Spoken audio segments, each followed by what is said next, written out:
Hello and welcome for this ninth day of the Advance of Cyber 2023 malware analysis. She sells C-sharp shells by the sea to shore.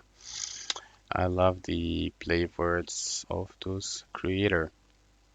Foundation of analyzing malware samples safely, not running or triggering or popping anything when you try to look at it. So it's super important to know how you should handle them. Fundamentals of .NET binaries and the NSpy tool more specifically to decompile and being able to read .NET code directly. And overall, it's about building an essential methodology for analyzing source code of malware.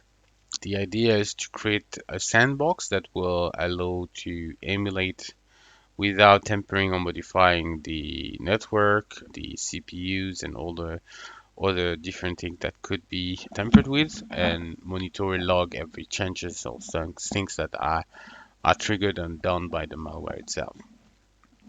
I started the machine and we will see it appearing soon. And so we going back to the different parts that would be needed for this lab. The idea of the lab is to identify malware and analyze it so that we can see what is the server it's trying to connect to and provide data for. So your user executes the malware connects to the C2 server and asks for instruction. The C2 server would then say, do this and do that, and the victim computer malware execute whatever the instruction have been provided by the C2 and gives the result back to the C2 server, which then provide information back to the customer. We are going through Windows box, and the idea is that we are going to decompile the malware samples with dnspy, and that will help us identify different parts of that tool. So no further ado, I will scroll down directly. I see something interesting here, so I will just like go back here. Mostly of the on the malware, you have different phases. You have, a sleep mode and execute mode, something that will encrypt or obfuscate the information and of course decrypt and stuff. And there's also this like implant which kind of like post exploitation and allows itself to persist, etc. So we are going for congratulations. Okay, super. What HTTP user agent was used by the malware for its connection request? So let's go first to dnspy and let's open our malware.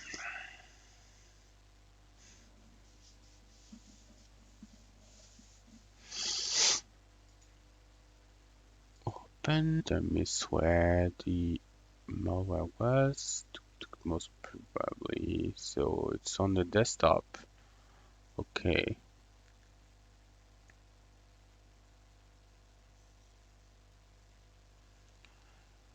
Artifact. Yeah.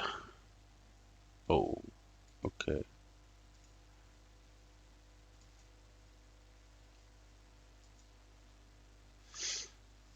So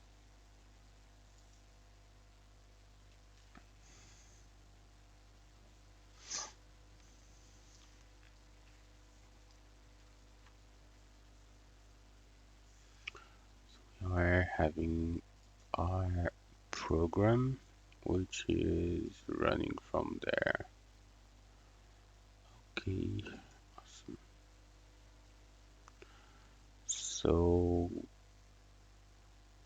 the main one seems to get the host name. We have, as we saw previously, the C2 server, which is my greedy secret c2.thm. And so the first question for us is, what is the user agent that is used for by this malware. So we need to kind of like look into the connections for the post maybe, and we have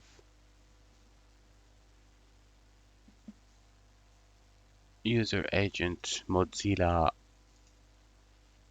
and so on. So looks like it was there. What is the HTTP method used to submit the command execution output? And to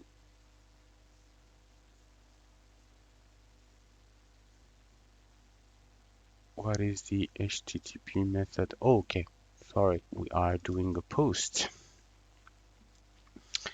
What key is used by the malware to encrypt or decrypt the C2 data? So for that, we could look into decryptor, and it's using this key. And what is the first HTTP URL used by the malware? And so that is probably going to be seen, I think it was there, blah, blah, blah. We have the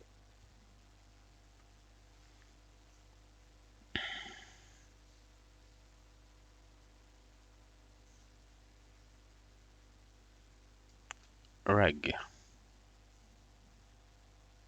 Yeah, so we take the HTTP /reg. How many seconds is the hard-coded value used for the sleep method? So I'm using count, so it's using, let's see the usage, because why not? Where is it? Oh, I can't. Okay, interesting. Should have been possible. Anyway, let's go back here. Sleeper count equal 15 second. So 15, it's 15,000, but because it's in milliseconds, I know it's 15, and the question is about seconds, so 15 seconds. What is the C2 command the attacker uses to execute command via cmd.exe? So if I do Control F cmd.exe, boop, boop, boop, boop, boop, boop.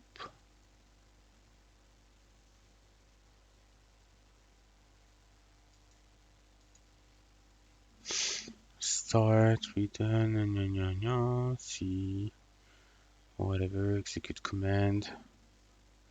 What is the C2 command the attacker uses to execute command via cmd.exe?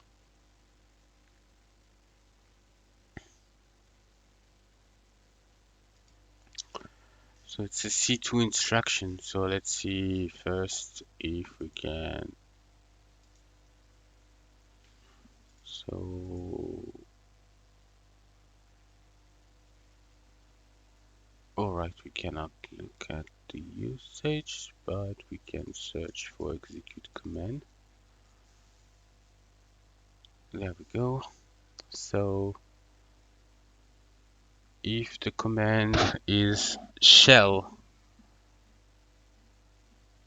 no, if the command is not shell, which means if the command is shell, it's going to do the execute command. So the command is shell.